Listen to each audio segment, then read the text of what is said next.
Bonjour, je m'appelle Véronique Augereau, comédienne. On me connaît aussi pour être Marge Simpson. Hein.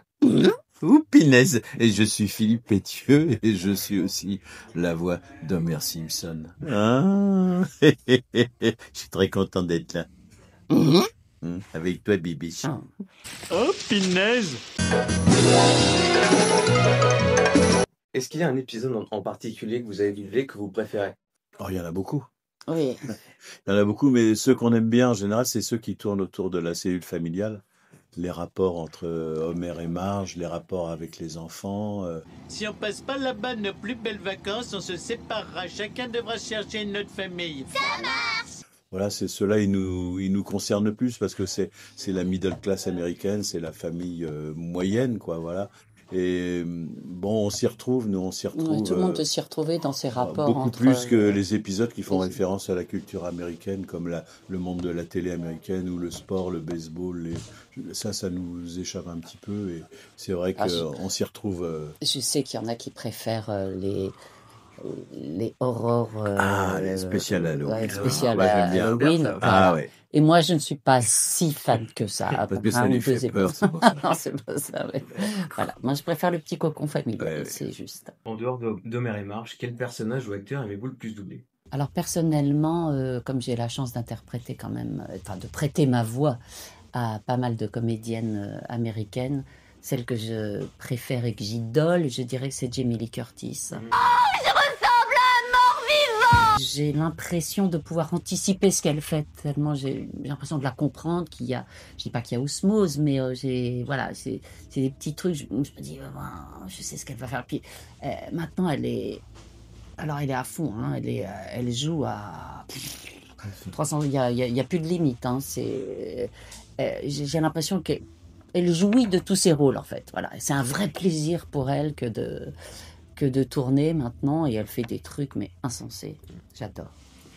Bah moi j'aime bien retrouver Danny DeVito. Je m'en doutais. Voilà.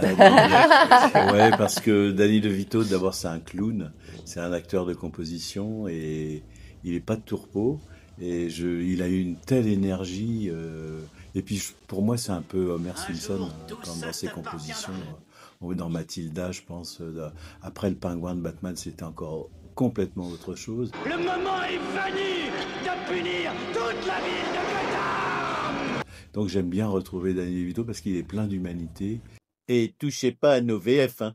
Surtout pas, hein. Sinon... non. Comment vous voyez l'évolution ou le futur de votre métier?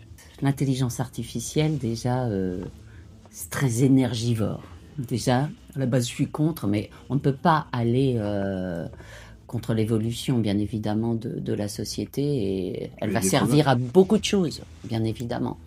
En tant qu'artiste, intelligence artificielle, dans artificielle, il y a déjà artifice, ça veut dire que tout est faux. Et pour nous, artistes-interprètes, c'est difficile d'imaginer, évidemment, d'interpréter un rôle sans nous, notre présence, notre voix, notre âme, notre cœur, dans toute représentation et interprétation, il faut l'âme d'un comédien. Voilà, pour moi, à ce niveau-là, on attend vraiment que le gouvernement décide enfin de légiférer et qu'on soit protégé pour que ça reste une exception culturelle. Et que ça reste une activité humaine, surtout. On a du mal à imaginer, par exemple, l'interview qu'on est en train de faire avec vous. Avec l'intelligence artificielle. Voilà, donc je crois que l'intelligence artificielle, elle est incapable d'improviser, elle fait que puiser dans une base de données. Bon, voilà, la crainte, c'est que le doublage se transforme en une traduction sonore. Hein, sans émotion. On appréhende pour la jeune génération qui arrive maintenant, des comédiens. Je veux dire, nous, on a eu la chance de travailler dans différents secteurs avec la voix. Et là, c'est sûr qu'il va y avoir des pertes, hein, forcément. Le public revendique la version française avec un doublage à 83%. C'est énorme, voilà. Donc, bon, c'est ça, je veux dire, c'est un élément de protection de notre secteur. Hein. Si les gens refusent des doublages avec l'intelligence artificielle. Le secteur est en danger, mais voilà, c'est pas faute de le dire. Mais Ça va vite, malheureusement, l'intelligence artificielle va plus vite que les décisions gouvernementales.